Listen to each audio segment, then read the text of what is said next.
दोस्तों, आज हम करेंगे रीजनिंग के कुछ महत्वपूर्ण प्रश्नों को हल।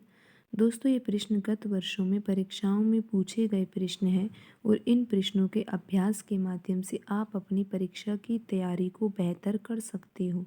तो आइए दोस्तों, शुरू करते हैं आज का पहला प्रश्न। दोस्तों, यहाँ पर कुछ निर्देश दिए गए हैं कि प्रत्येक प्रश्न में 4 समूह हैं। एक समूह शेष 3 समूह से किसी दृष्टि से भिन्न है और इस भिन्न समूह को ढूंढिए। दोस्तों, आप यहाँ पर दिए गए क्वेश्चनों में देख सकते हो कि 4 ऑप्शन दिए गए हैं और चारों ऑप्शन में कुछ अल्फ़ाबेट्स लिखे हुए हैं।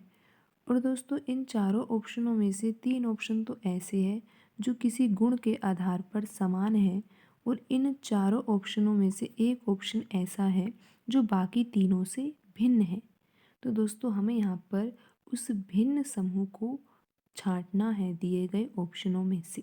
तो आइए दोस्तों, इस तरह के प्रश्नों को हमें किस तरीके से हल करना चाहिए देखते हैं। दोस्तों, सबसे पहले आपको अगर दोस्तों यहाँ पर अल्फ़ाबेट से संबंधित प्रश्न है तो आपको अल्फ़ाबेट लिख लेने चाहिए, जिससे प्रश्न जल्दी से हो जाता है और दोस्तों प्रश्न के गलत होने की संभावना भी कम होती है। दोस्तों, आपको ABCD इस आधार पर लिखनी चाहिए। दोस्तों, ABCDEFGHIJKLM। दोस्तों, फिर N को आपको यहीं पे M के नीचे ही लिखना है। Q, फिर RSTUVWXYZ। तो दोस्तों, अब आप देख पा रहे हो यहाँ पर कि पहला ऑप्शन क्या लिखा हुआ है। दोस्तों, यहाँ पर लिखा हुआ है VRQP। तो दोस्तों, अब आपको ये देखना है कि V कहाँ पर है। V दोस्तों ये रहा, फिर R यहाँ पर है, फिर Q और P। तो दोस्तों, आप देख रहे हो कि V और R के बीच में 3 अल्फ़ाबेट छूटे हुए हैं और उसके बाद ये सीधे लिखे हुए RQP। तो दोस्तों, अब हमें और भी ऑप्शन देखने होंगे कि क्या जो और ऑप्शन है वो भी इसी तरीके से लिखे हुए हैं। तो दोस्तों, आप यहाँ पर देख पा रहे हो कि SONM लिखा हुआ है। तो आप यहाँ पर देख सकते हो कि S ये रहा, फिर O लिखा हुआ है, तो 3 अल्फ़ाबेट छोड़ दिए। दोस्तों, आपने पहले वाले ऑप्शन में भी देखा था 3 अल्फ़ाबेट छोड़े थे। फिर O के बाद दोस्तों यहाँ पर N और M लिखा हुआ है और आप देख सकते हो N और M ही लिखा हुआ है। दोस्तों, पहले ऑप्शन में भी 3 अल्फ़ाबेट छूटे हुए थे, फिर सीधे क्रम में दे रखे थे ऐसे। फिर उसके यहाँ दूसरे ऑप्शन में भी ऐसे ही 3 छोड़ रखे और फिर सीधा लिखा हुआ है। अब आप अगले ऑप्शन में देख सकते हो FDCB। तो दोस्तों, F के बाद यहाँ पर D लिख दिया। दोस्तों, यहाँ पे गड़बड़ी हो गई क्योंकि दोस्तों यहाँ पर तो 3 ही छोड़े थे, लेकिन यहाँ पर एक छोड़ा है। और फिर देख सकते हो आपकी FDCB, ये तो ठीक है दोस्तों, लेकिन यहाँ पर गलत लिखा हुआ है। यहाँ पर 3 अल्फ़ाबेट नहीं छूटे हुए दोस्तों, यहाँ पर ओनली F के बाद D दे रखा है और एक ही अल्फ़ाबेट छूटा हुआ है। बाकी दोनों ऑप्शनों में दोस्तों, जैसे हमने V के बाद देखा R लिखा हुआ है तो उसमें 3 अल्फ़ाबेट थे और यहाँ पर F के बाद D लिखा हुआ है, लेकिन अल्फ़ाबेट जो है वो एक ही छूटा हुआ है, जबकि यहाँ पर 3 छूटने चाहिए थे। दोस्तों, आप आगे वाला क्वेश्चन में देख सकते हो LHGF लिखा हुआ है। तो आप देख पा रहे हो L लिखा हुआ है, L से H पे गए तो दोस्तों आप देख सकते हो 3 अल्फ़ाबेट छूटे हुए हैं और फिर G और F यहाँ पर कंटिन्यूस है। तो दोस्तों, आप समझ गए होंगे कि यहाँ पर जो ऑप्शन 3 है वो बाकी दिए गए ऑप्शन से अलग है। दोस्तों, इसका सही आंसर भी ऑप्शन 3 हो जाएगा। आइए दोस्तों, अगले क्वेश्चन को करते हैं। दोस्तों, जो अगला क्वेश्चन है वो भी अल्फ़ाबेट से संबंधित ही है और हमें यहाँ पर देखना है कि कौन सा जो यहाँ पर ऑप्शन है वो बाकी ऑप्शनों से अलग है। तो दोस्तों, आपको इसके लिए भी ABCD ही लिखनी होगी। FGHIJKLM, फिर N यहाँ नीचे लिखना होगा। दोस्तों आपको परीक्षा में भी इसी तरह से ABCD लिख लेनी चाहिए। V, फिर ये W, फिर ये X, फिर ये Y, फिर ये Z। आइए दोस्तों, अब करते हैं इस प्रश्न में, देखते हैं हम किस तरह से लिखे हुए हैं ये अल्फ़ाबेट। आप देख पा रहे हो BGLQ। तो दोस्तों, B ये रहा, फिर यहाँ पे G, फिर यहाँ पे दोस्तों L और फिर L के बाद है यहाँ पे दोस्तों Q। तो दोस्तों, आप यहाँ पर देख पा रहे हो कि B के बाद G लिखा हुआ है तो बीच में 4 अल्फ़ाबेट छूटे हुए हैं। फिर G के बाद जब एल लिखा हुआ है तो भी 4 अल्फ़ाबेट छूटे हुए हैं। एल के बाद क्यू लिखा हुआ है तो भी 4 अल्फ़ाबेट ही छूटे हुए हैं। तो दोस्तों यहाँ पर लिखे गए जो प्रत्येक अल्फ़ाबेट है उनके बीच में 4-4 अल्फ़ाबेट आ रहे हैं और इसी आधार पर ये अल्फ़ाबेट लिखे हुए हैं। तो अब हम आगे दिए गए ऑप्शनों में देखते हैं क्या इसी आधार पर ही लिखे हुए हैं या फिर उनमें कोई और पैटर्न दिया हुआ है। तो हम दोस्तों यहाँ पर देखते हैं कि यहाँ पर लिखा हुआ है दूसरे ऑप्शन में MRWB।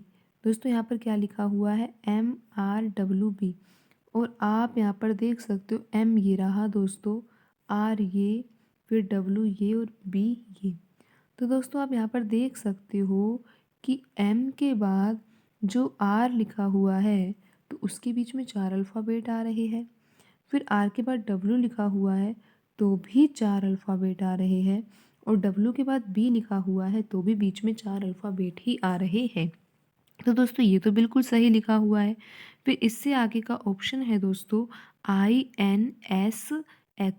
तो अब हम यहाँ पर देखते हैं दोस्तों कि INSX किस आधार पर, आई के बाद दोस्तों यहाँ पर लिखा हुआ है N।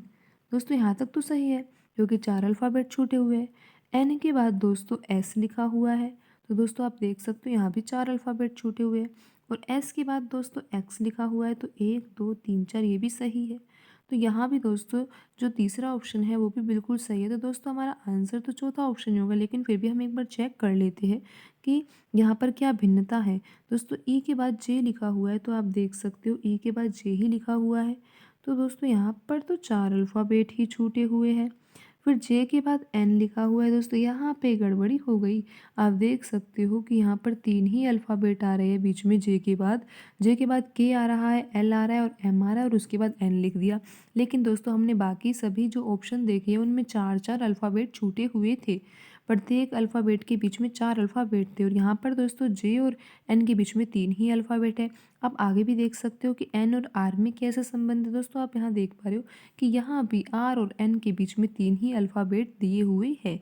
तो दोस्तों आप समझ गए होंगे कि यहाँ पर जो ऑप्शन 4 है वो बाकी दिए गए ऑप्शनों से अलग क्यों है और जो अलग है तो यही हमारा आंसर सही होगा। तो दोस्तों अब हम बढ़ते हैं अगले प्रश्न को।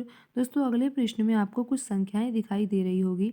यहाँ 87 लिखा हुआ है, यहाँ 67 लिखा हुआ है और ऑप्शन जो 3 है उसमें 47 लिखा हुआ है और ऑप्शन 4 में दोस्तों 17 लिखा हुआ है। तो दोस्तों आपको यहाँ पर देखना है कि ये संख्याएं किस तरह से अलग है। तो दोस्तों अगर आपको अभाज्य संख्या का कॉन्सेप्ट आता है तो आप ऐसे प्रश्नों को तो बिल्कुल आसानी तरीके से कर सकते हो। तो दोस्तों अभाज्य संख्या वो होती है जिस संख्या में केवल स्वयं का ही भाग जाता है।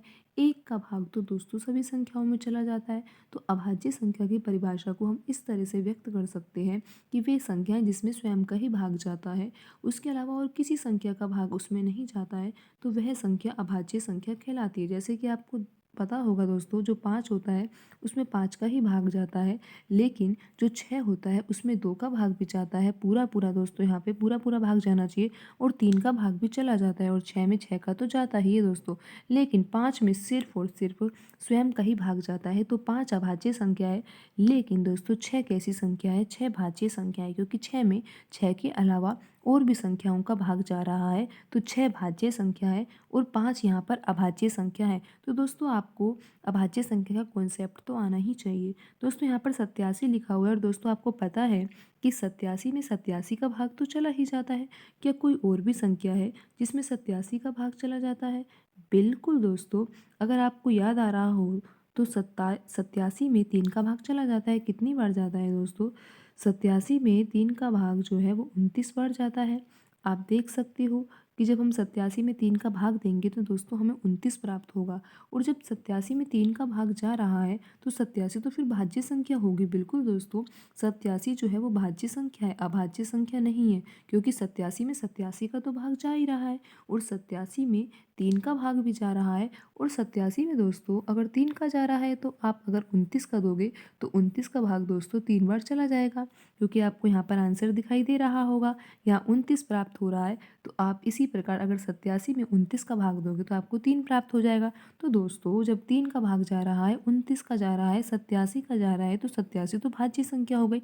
लेकिन दोस्तों यहाँ पर जो ऑप्शन 2 और 3 और 4 में जो भी संख्याएं लिखी हुई है वो अभाज्य संख्याएं हैं। तो दोस्तों अब आपको पता लग गया होगा कि अगर ये बाकी जो संख्याएं लिखी हुई है वो अभाज्य संख्या है, तो जो ऑप्शन 1 में 87 लिखा हुआ है वो भाज्य संख्या है, तो यही तो हमारा आंसर होगा। यहाँ पर हमें अलग पद छांटना है जो बाकी दिए गए ऑप्शनों में से अलग हो। तो दोस्तों यहाँ पर जो 87 लिखा हुआ है पहले ऑप्शन में, यही आपका सही आंसर होगा, क्योंकि यहाँ पर 87 जो है वो भाज्य संख्या है और बाकी सभी जो ऑप्शन में दी गई संख्याएं हैं वो अभाज्य संख्या हैं।